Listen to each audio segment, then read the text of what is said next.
out of the storm! And go where? We're in the middle of a storm cloud! I need to find shelter! Maybe we should go back! Get out of here! No! No, we've come too far!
Well, there you go. There it is.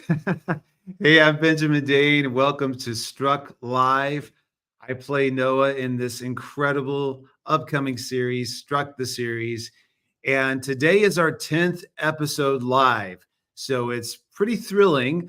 We've gotten this far and I haven't messed up too bad. But listen, this is thrilling for me because I'm involved in this. But we are here and we're excited today because on this 10th episode, we're going to be talking to James Burgess, who is the cinematographer for Struck. He's an award-winning cinematographer who's done countless projects. So I cannot wait for you guys to see him and kind of see his background also. But in addition, hang on and keep tuning in because we're going to show a premiere an entire scene from the series that we haven't showed you guys yet. We've showed pieces, but we haven't showed the entire scene. So we're going to show that scene to you today. So stay tuned until the end so you can make sure you see that. Again, it's a world premiere. You guys that are on right now will be able to see it. But listen, so Struck the Series is this amazing series. We're about to go to distributors. You guys have hung in. A lot of people who don't know about it yet. Let me tell you a little bit about the story. But it's basically the true story of John D. Morris, who was a geologist, but he was kind of like this modern day Indiana Jones. And he was struck by God to find evidence of Noah's Ark. And so he set out on 13 different expeditions to Mount Ararat, searching for the Ark. He was attacked by dogs, he dodged avalanches, he was shot at. I mean, just crazy miracle type stuff. He was even struck by lightning and paralyzed. And you can see that in our story in the trailer. When you go online to strucktheseries.com, you can see all that.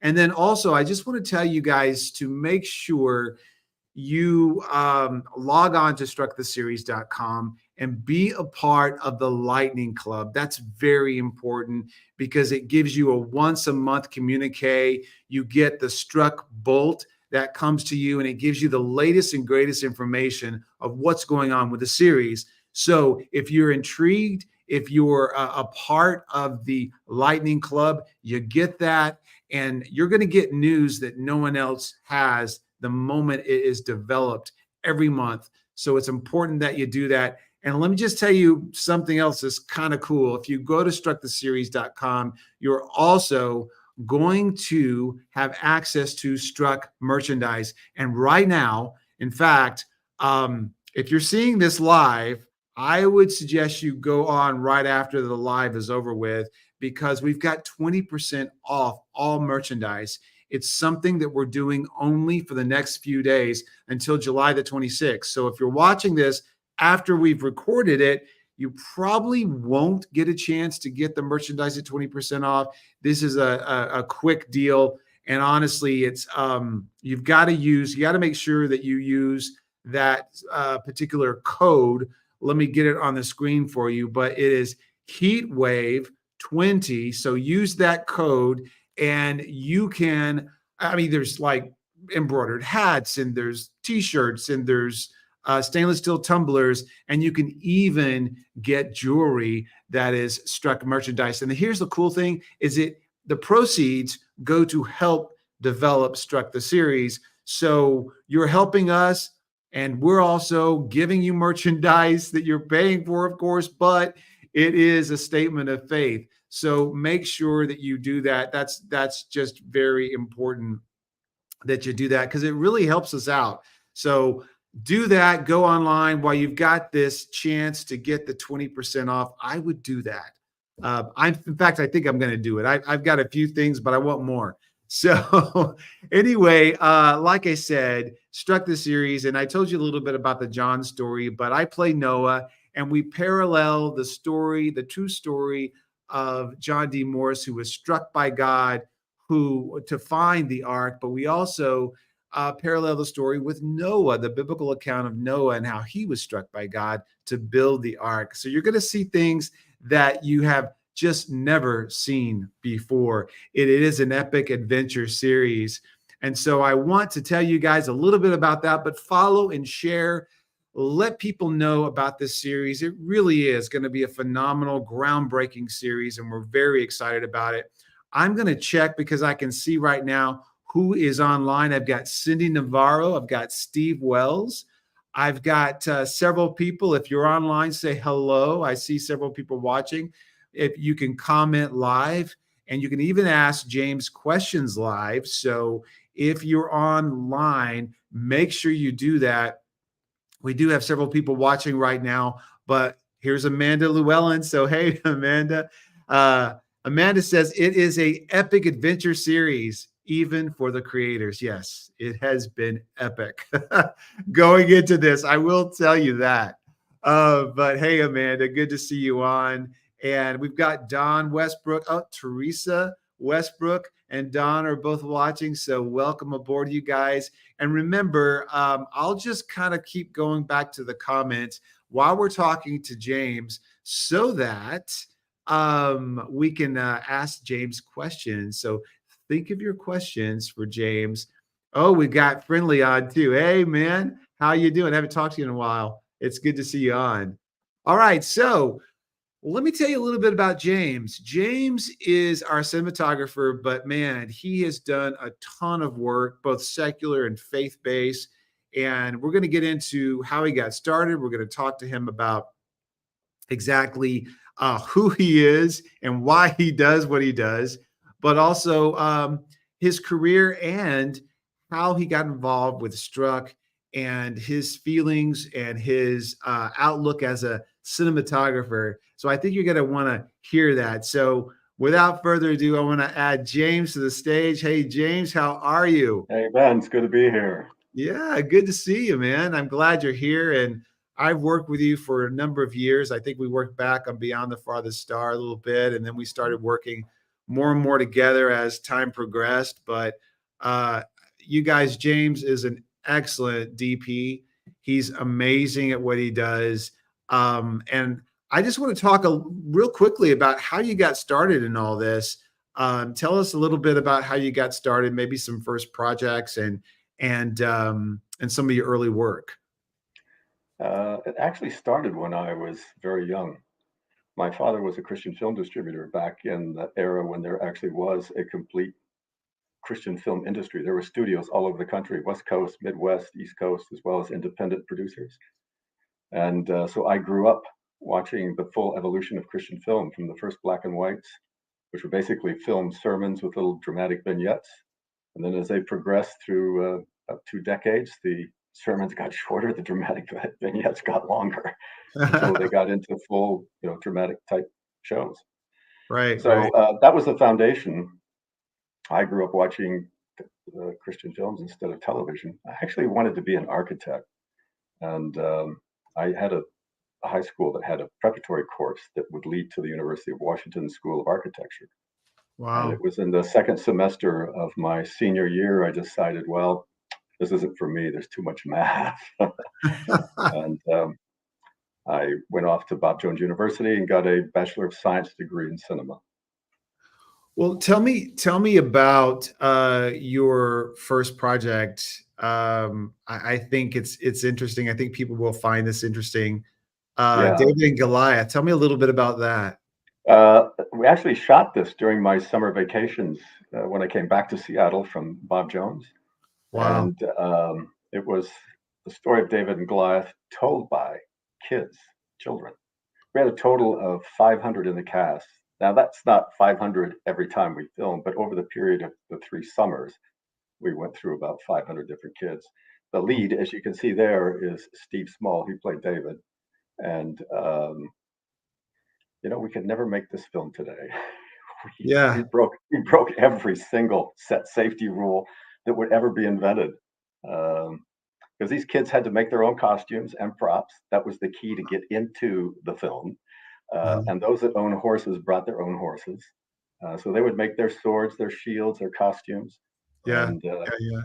and every kid wanted to die because that was the most exciting thing, right? I want to die. I want to stick a sword in me or a spear, and then I can fall down, roll down the hill, or whatever. And it was quite an epic production.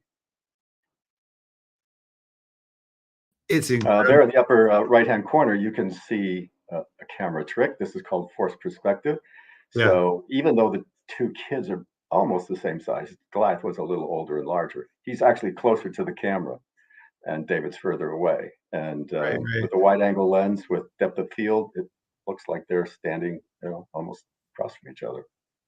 And you mentioned your first camera. What was your first camera? My first camera was a Bolex 16 millimeter. It was designed and made in Switzerland. It was a wind-up camera. If you go back to that picture, if you can, I don't Mhm. know, you'll see Yeah. the long silver arm down here at the lower left. That was a crank. You'd flip that open and crank it up till the spring Wow. got tight, and then you could run for, I think it was about 30 seconds. It's a long time ago. I don't remember. And then Wow. you'd have to crank it back up again and then shoot another scene. So Yeah. at Bob Jones, you also were involved in productions, and you were am I gonna get this right? An actor? You also were an I did actor do at Bob I did do some acting. Jones? Yes, I did. Wow. See, I That didn't was know that for about you, James. that was a senior thesis project for a friend of mine, and I played a World War One soldier stuck in Nice. a trench. Yeah, there I am. Wow. Yeah, Wow. yeah. That's incredible. So, and you also operated the camera, and so through at Bob Jones, is that where you really learned more about DP and the camera and Yes, yeah. composite As opposed and to a lot of film schools today, which are a lot of film history, film aesthetic based. This is a really hands-on, technically focused uh, curriculum, and that's why I have a Bachelor of Science degree rather than a Bachelor of Arts.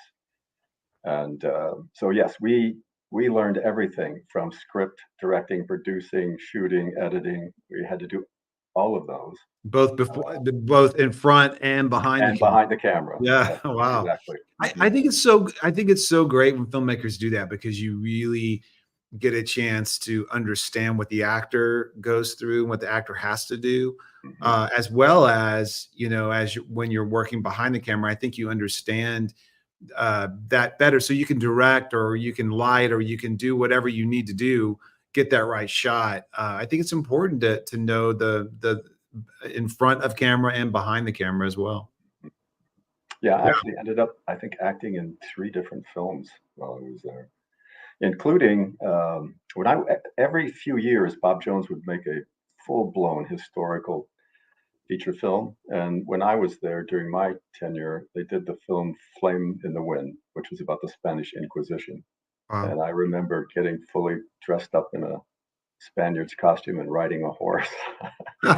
Wow. Yeah. That's incredible. Well, so tell me a little bit about, you did this documentary series, is that right? Where you were traveling to 20 different countries?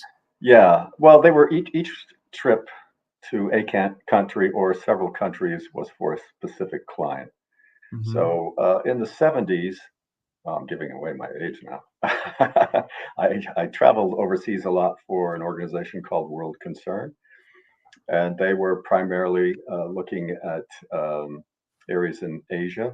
So this was during the, just after the Vietnam War. So we would go to places like Thailand, Bangladesh, Hong Kong, Philippines. I remember being in Hong Kong harbor when the big freighter called, I think it was Hui Fong, was just jam packed with refugees from Vietnam. And they were sailing up the coast of Asia. They're trying to find a country that would let them in. But China was putting pressure on every country, including the Western free loving Asian countries, and even Hong Kong at that time, which was, part of the British Empire. Uh, no one would let them off because China was threatening them if they did. And I remember being in Hong Kong harbor on this little Chinese, I forget what they call them, but we were circling the Hui Fong. And between us and the Hui Fong was a small British patrol boat. In case anyone jumped off, tried to swim to us to hopefully find freedom, they would intercept them. Oh, wow. Yeah. I mean, I remember being in Bangladesh, and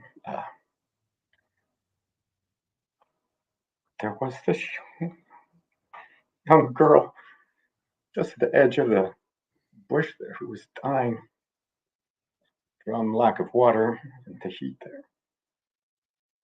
And it reminded me of my daughter. Uh, And it did this to me then. yeah.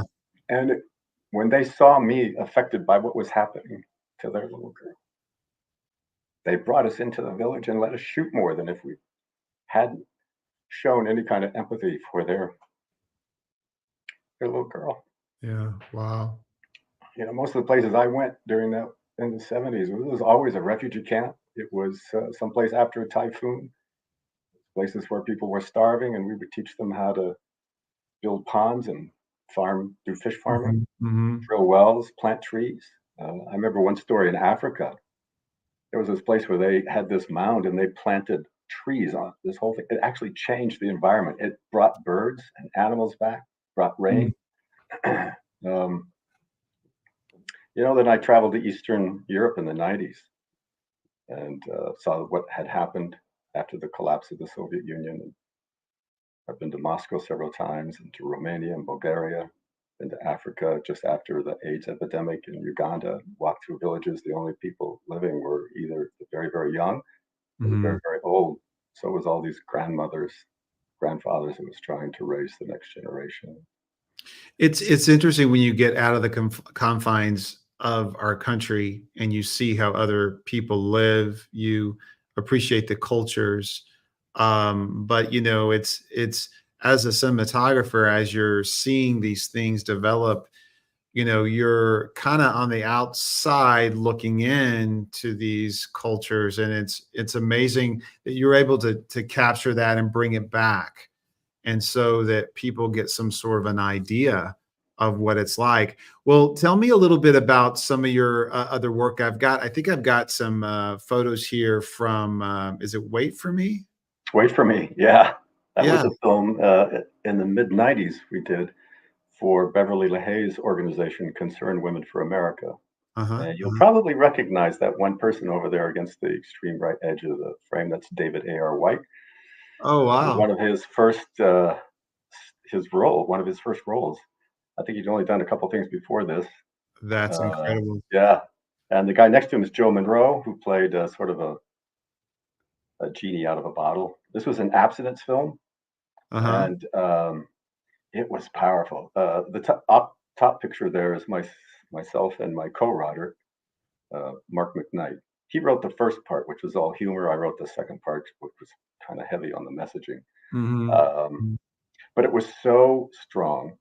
We started getting, well, they started getting reports back of how it was affecting kids' lives. And so we actually had to bring Joe and David back to Seattle, set them down, and put an epilogue on the end of the film to offer Mm. hope to people who hadn't waited.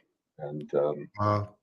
Wow. I found out later that within the first 12 years of release, or 12 months of release, excuse me, that film had generated $1.25 million. That was what they call a premium gift. It's the offer that ministries Yeah. give out every month. If you send $25, we'll send you this book or this tape, Right. video, whatever. Right. This was back, of course, in the days of VHS tape distribution. So if you were to divide $25, which was the ask at that time, into a quarter, you'll know how many VHS tapes they sold of that. A lot. Yeah. Yeah, Wow. yes. Well, so you've done secular work, you've done faith, you've done commercial work. So tell us about that project with Gary Busey there. Gary Busey. Well, this is after I moved out of Seattle, moved to Las Vegas, actually. My brother had started a church there, and we went down to help him. And I had met a filmmaker up in Reno, and he was wanted to do this sci-fi film in HD. Mhm, And mhm. I didn't know it when I was first introduced to it that it was going to be Gary Busey and April Bray. That's the two people they see there. Um, but it was interesting working with Gary. Let's just acknowledge that right off the top. But the one Yeah, thing that struck me is every time he sat down, he always asked me, "What lens are you using? What millimeter?" He knew his lenses and the distance from the camera so that he would mm, know the space he had to operate in. wow. I was very impressed with that. Yeah. Yeah. And it's something that it's true. I mean, actors really need to understand the technical aspects of how things are put together. It behooves them to understand editing and camera and composition and lighting and all of that because I think it helps. It's a collaborative effort, right? And I think it's important for actors to learn that.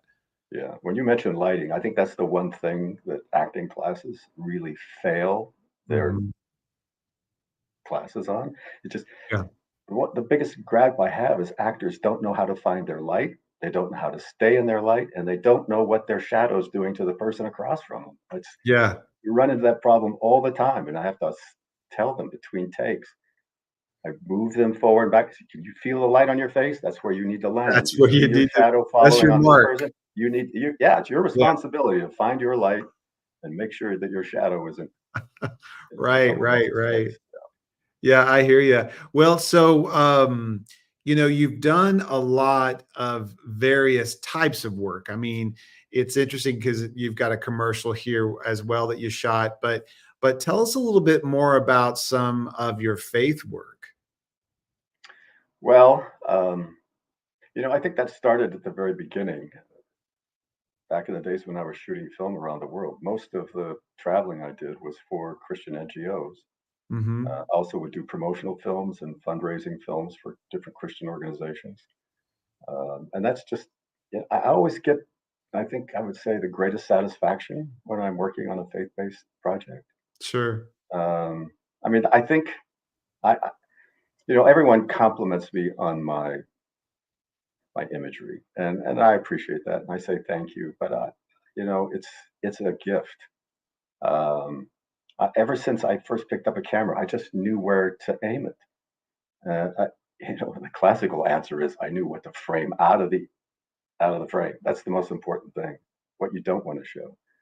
Um, so it's just natural. I usually don't even think consciously about my setups. I usually walk onto the set and immediately see the shot, know where to put the key, where to put the fill, and everything.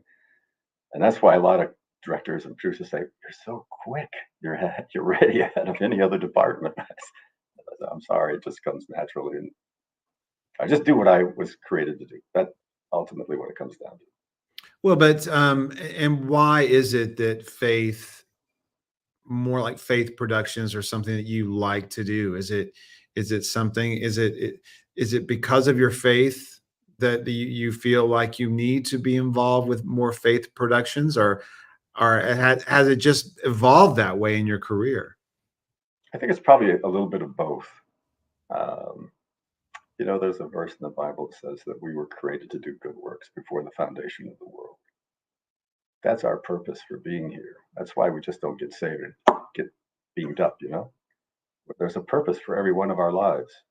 And my purpose has been to help build the kingdom through visual creation of imagery and storytelling.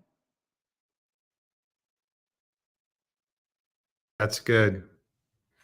That's powerful.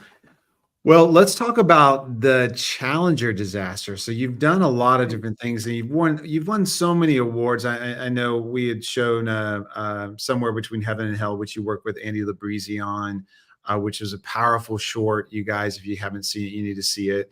The Reliant, so many other films that you've worked on. But tell us a little bit about the Challenger disaster and how that came about.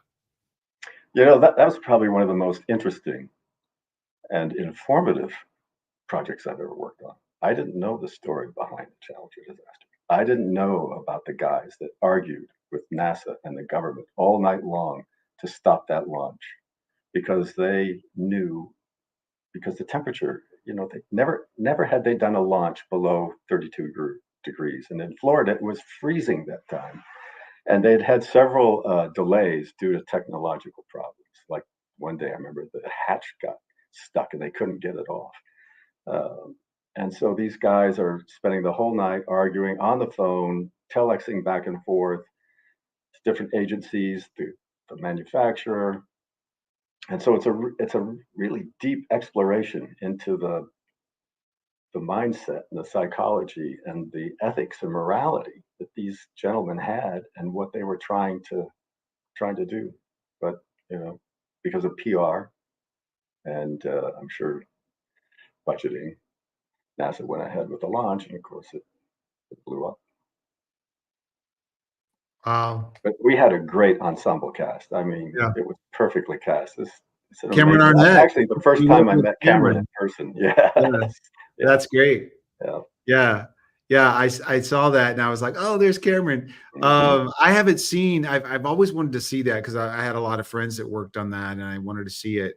But, and that was that all shot in Texas? Yes, all in San Antonio. Mhm.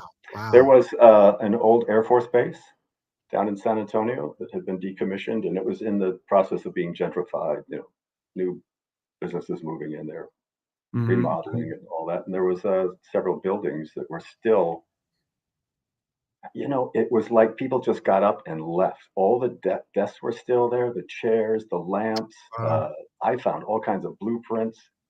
I'm sure anything of national security was taken away, but I found Yeah, blueprints of the layout of the plan. There's wow. typewriters, there's everything. So we ran around to find all these props and brought them into the rooms that we were shooting. That makes it easier. Yeah. It's all There was there. there was one problem though. On the third floor, there was some kind of a dead animal.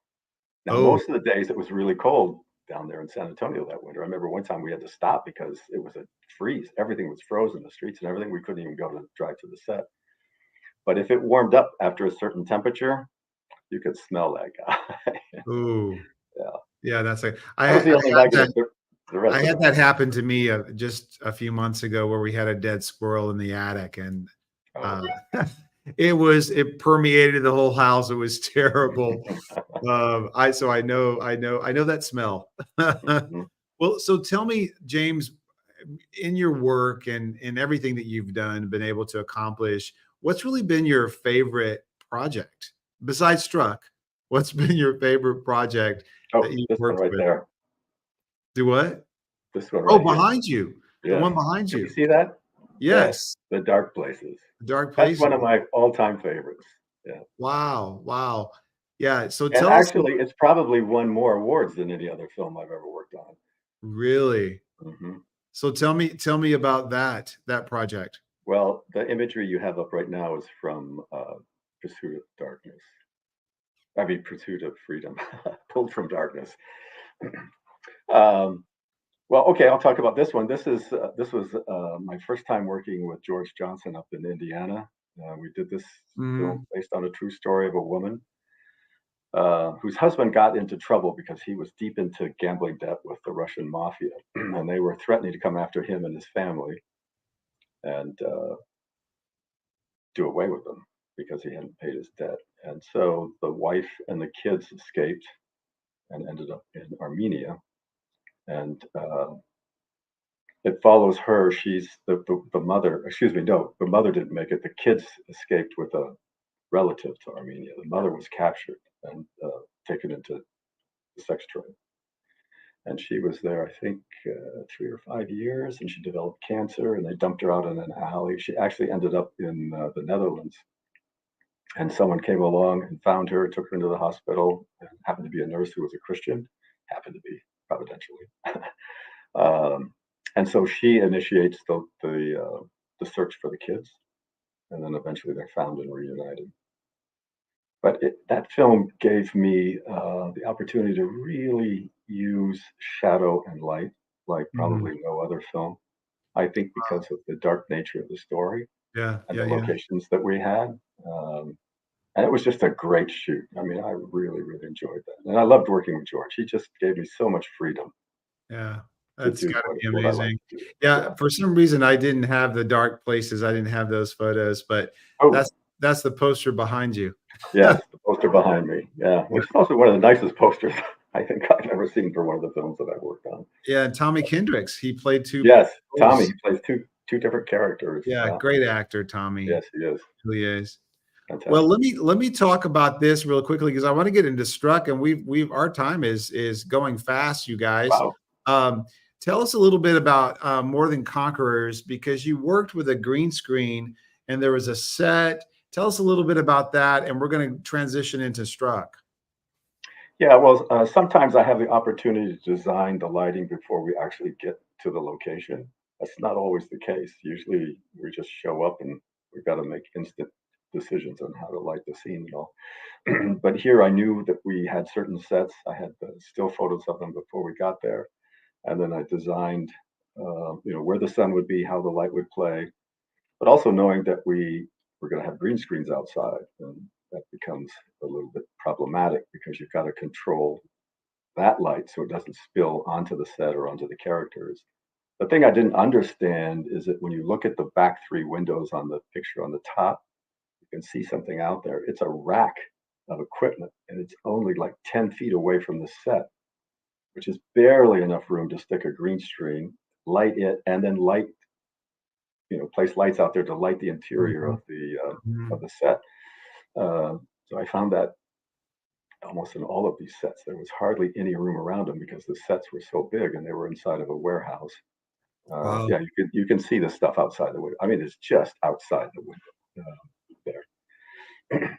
So in this case, the set is complete. The green screen is not there to have set elements added to it. Yeah. Sometimes an actor is actually standing in an empty room with just a few props around him and a green screen behind him. And he, as well as everyone else, has to imagine what it is that's behind him, what's around him. He's got to believe that there is a set there. It will be Mhm, eventually, of mhm. course, but he's got to understand where it is, how it's lit, how his movement affects what's happening right behind him. Right, In this right. case, we're just filling the window with light or clouds or whatever. So Sure, here's a good sure. example. Yeah, the top frame, this is basically what the camera sees, a very Yeah, flat image, and you can see the green screen outside.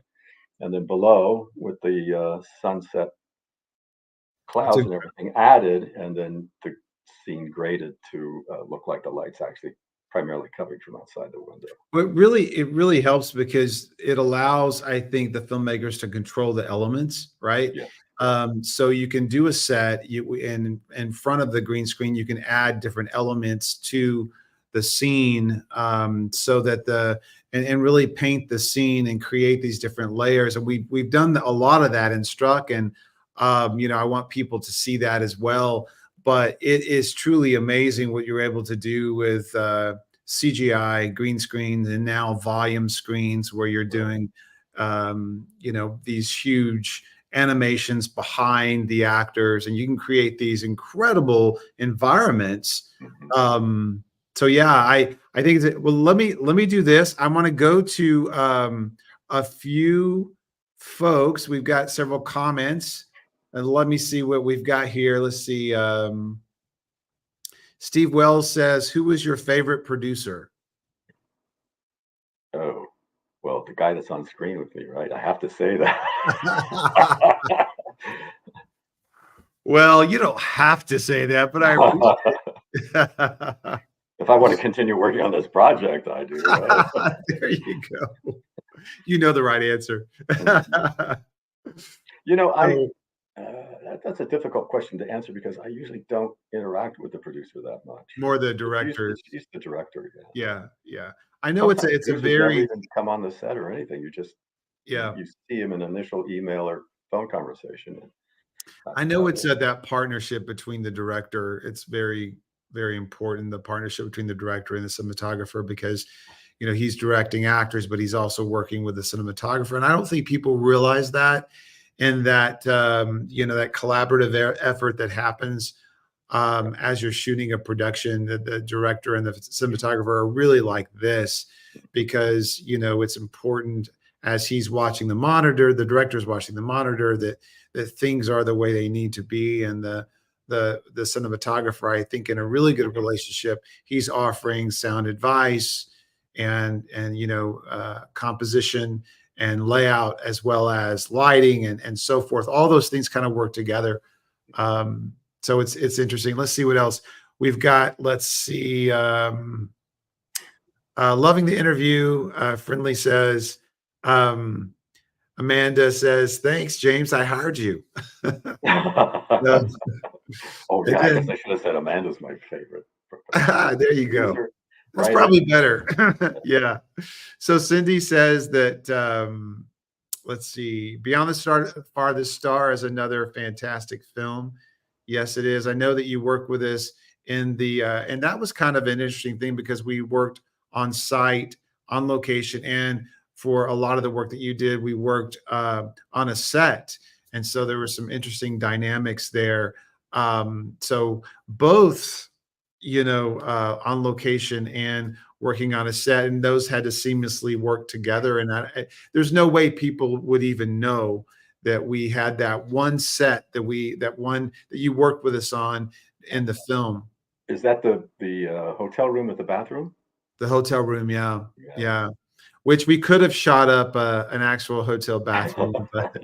but we chose to do it on set and control the environment, like we had mentioned before. Well, I've got to surprise you guys. I'm going to show you. Let me get over here to it. I'm going to show you a scene from the film. So let me do that really quick. This is an incredible scene that James, of course, shot. I want to talk to him a little bit about it. But is the scene between Noah and Alora? This was all done on green screen. We had certain set elements that we had. The actors had to perform like they were on the ark. And of course, there's no way we can get the ark and put it on water. So we did shoot on set with this scene. And I worked with the amazing Catherine Franco, who I think's online right now. Hey, Catherine. but she hasn't seen the full scene yet. So it's exciting that she's online and she's going to see this for the first time. And you guys are going to see this for the first time. So without further ado, let me get that on set. Here we go.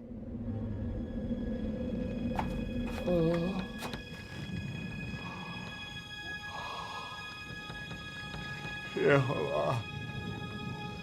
I feel like I've failed you. No one else is with us. I feel so lost. We are not lost. We are together.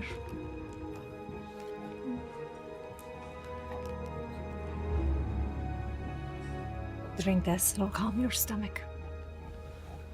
Elora, I wanted to do more. I wanted to do When I first met you, I believed in you. And then because of who you are and how you are, I believed in Yehovah. I know that somehow he will make a way for us. but I feel the weight of it on me. I know. But I still believe. We are in the center of his will. And you are his light in my life.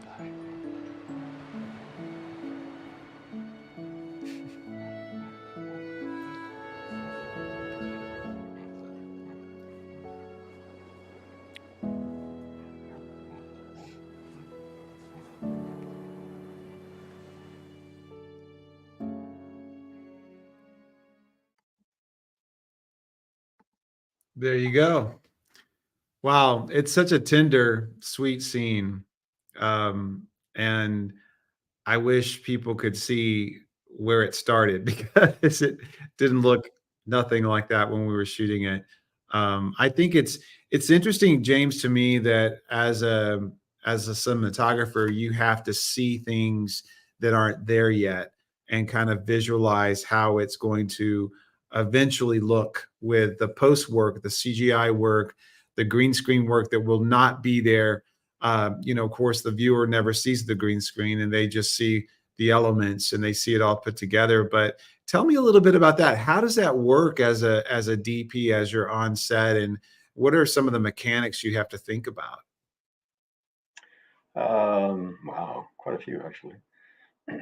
Uh, Lighting, I think, is probably the most difficult thing to pre-visualize because usually what we do is we turn off the lights on the green screen and we light the actors and the set pieces that are there.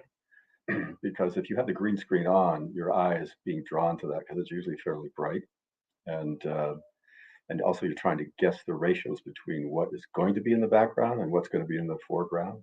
On these shots between Noah and his wife, the only actual set piece is the piece of plywood skin that's rounded behind you. Everything else from the middle of that screen to the left has been added in post. And so on the wide shots, that's like 3/4 of everything that you see in the frame has been added in post. And when we were shooting this, I had no idea what was going to be behind them. We knew that it was going to have to be something, to show the inside of the ark. Yeah. But as far as its scale, what was going to be there, were there going to be animals or whatever? And this was after a very long day. Yeah, it was a long day. Yes, very long day. And actually, some of the crew were threatening to go home and take their equipment with them because they had worked for a long time with it. Yeah, it was Not it not was full pay, and there had been yeah. a lot of problems that day, and so we basically just had to scrape this together with a couple of lights and not all of our crew, and just get it shot. Yeah, it And was sometimes an it's like that intense. on an indie film, you Yeah, it don't is. have all the tools, you don't have all the time that you need, and you just got to make it work. When we had that much budget too, and Exactly. it was done. But I think the amazing part, the magic, the film magic, and how it all comes together, it really is incredible how it looks now, and you're just going, "Oh my gosh, how How did we do did that? this come together and happen?" But I mean, I think what people don't they just don't understand, the complexities, the details, all of the work that goes on to make that scene really come to life. Yeah. I appreciate Wes and Amanda in their writing style and really introducing that component because it's something we've never seen before where Noah and his wife had to exist and they had to start afresh. They had to start anew after their entire world was destroyed. So, in working on that scene, one of the things that I kept thinking about was, it's kind of like PTSD because Noah just his world was completely gone and he had to sit in the ark while the rains came and listen to those people screaming, to come on board after he had really tried to evangelize them for years and they thought he was crazy.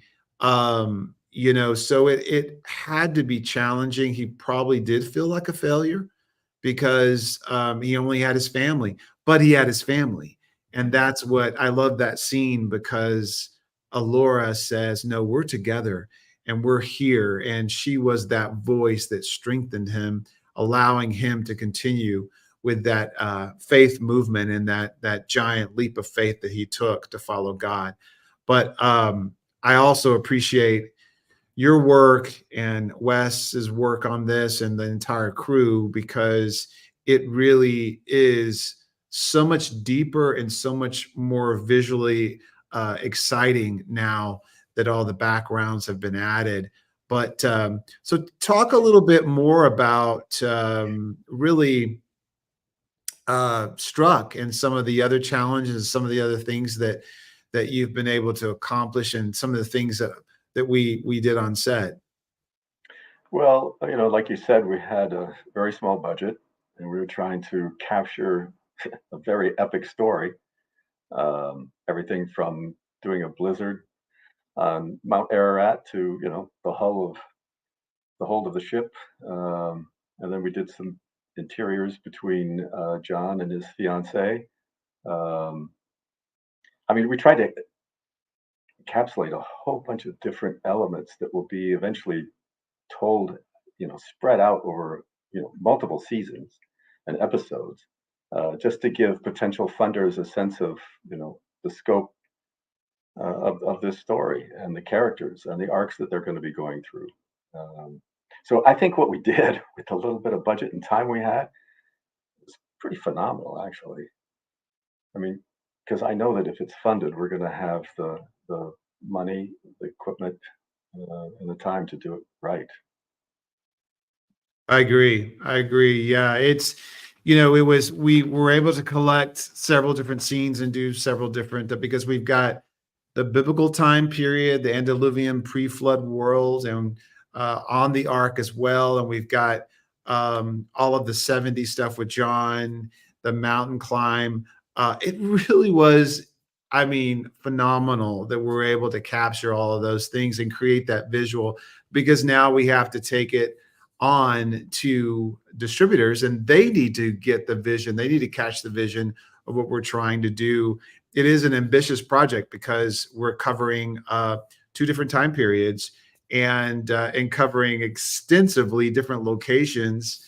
I got to say, I've been impressed with the writing, with the directing, with the cinematography, the special effects. I've been just blown away with the cast. I mean, Cameron Arnett as Asa, Todd Terry as JB, and Todd Denson as John, Catherine Franco, Kaylee Hessler.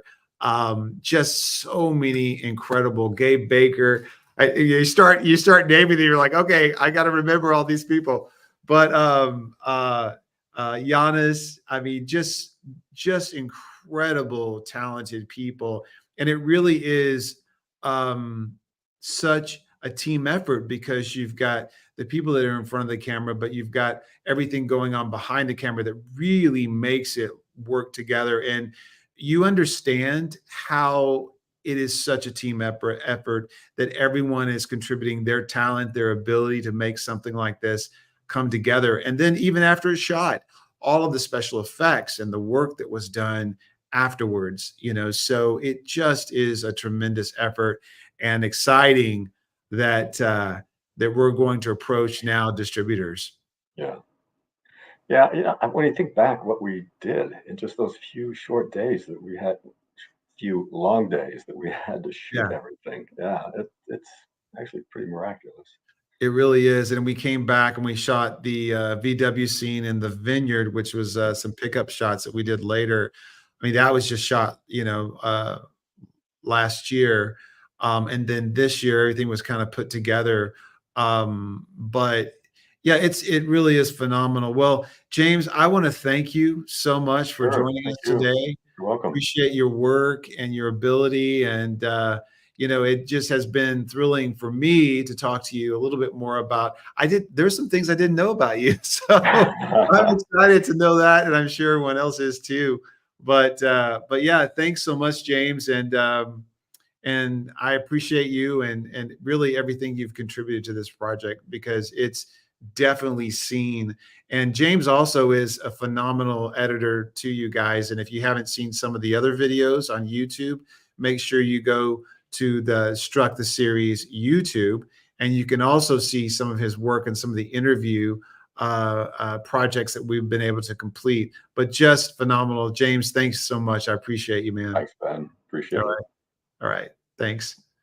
Yeah, what a talent you guys really, and it just is interesting to see kind of how he crafted his talent over the years, working on so many different projects. And it was really wonderful to know some of the things and really to understand his heart for a filmmaker that he is. So, well, listen, so you guys, I need to tell you again about Struck the Series, make sure you go to strucktheseries.com and you definitely see everything that we have there. And there's only a few days left. Make sure you get some Struck gear because right now, for a limited time, I think it's only until the 26th. So just a few more days, but you can get Struck merchandise for 20% off. Just use Heatwave20 as the promo code, and that way you can get that discount. And I don't know, I've seen that silver tumbler. I'm thinking I'd get one of those for myself. I really want one of those. They're really, really cool.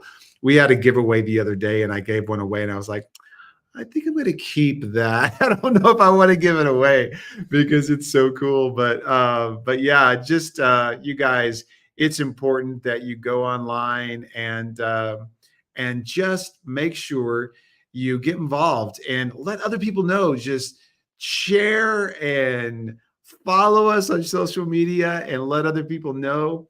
Let me see who else is on. Let's see who else we've got here. We've got Jen. Jen says, "Yay, Catherine Franco! Can't wait to see this." Catherine Franco's on. Hey, Catherine.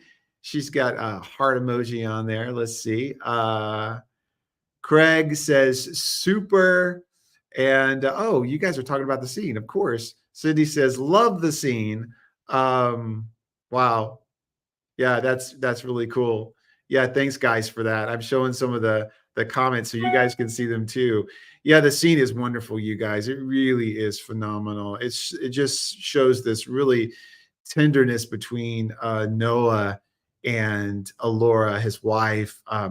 And I don't know if I've said this before, but no one knows Mrs. Noah's real name, so she wasn't recorded. Her name wasn't recorded, but Elora means beautiful light, God's light, and so it's very appropriate that Noah says, "You are His light in my life." I love that line. Great line, Amanda and Wes. Great line.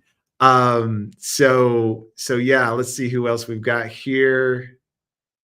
Yeah. So Catherine says, "Thank you to Jen. Yes, yes, yes. And thanks to Cindy." Uh, Yeah, that was a long day, Amanda says. It was tough. We were very ambitious. We tried to cover a lot of ground, and I don't know if you guys have seen it, but the entire um, Noah and Asa scene with Cameron Arnett was shot that same day, and we had some technical issues, as usually happens on set, and we had some green screen and we had some background stuff going on. There's a lot of pieces and parts, so it was late when we got to that scene, but so great, so great. Let's see what Catherine says. Ah, generous person. Oh, what a sweet note. Thanks, Catherine. Uh, yeah, I'm reading as you guys are reading. Yes, yes. So good, you guys. So good. Yeah, it's such a wonderful scene. I'm so glad I was able to share it with you guys. It's important. I just want you guys to see how important this series is. And then also go online. You can become a Thunder partner. You can actually donate. It's all tax deductible. So if you donate to the series, it's a tax write-off for you. It's much like anything else that you give. It's a charitable organization that we've established for the series. So you guys can give and get that tax benefit, but it helps us develop the series. Now, who knows what's going to happen as the series develops, but just like The Chosen, we're doing crowdfunding and we need your help. So if you want series like this, if you want this epic adventure series on streaming, then make sure you not only get involved, but donate, give what you can. You know, if it's $20, that helps us. Buy a t-shirt, that helps us. And tell others about us. Let them know, tell your family and friends, your church members, tell them about who we are, take them to the website, which we're about to completely redesign. So as we grow, as we expand, we want you guys to see behind the curtain, see what we're doing behind the curtain, and let everyone know about Struck Live. We come to you live once a month. It's about the third weekend in the month. And next month, we're going to have another special person on that has been very involved in Struck this series. So you're going to come back and see that, but make sure you get the newsletters, trying to sign up for the Lightning Club and also for the Thunder partner when you give. And you also get a prayer devotional back when you give to us. So just want to help you guys. We want to give back to you. But thank you again for everything that you guys do and everything that you are. Thanks for joining today. I really appreciate it. And just share this. Let other people see who we are in this 10th episode of Struck Live. And I appreciate it. And I'm going to just close us out here right now. But thank you again for joining, and we'll see you soon.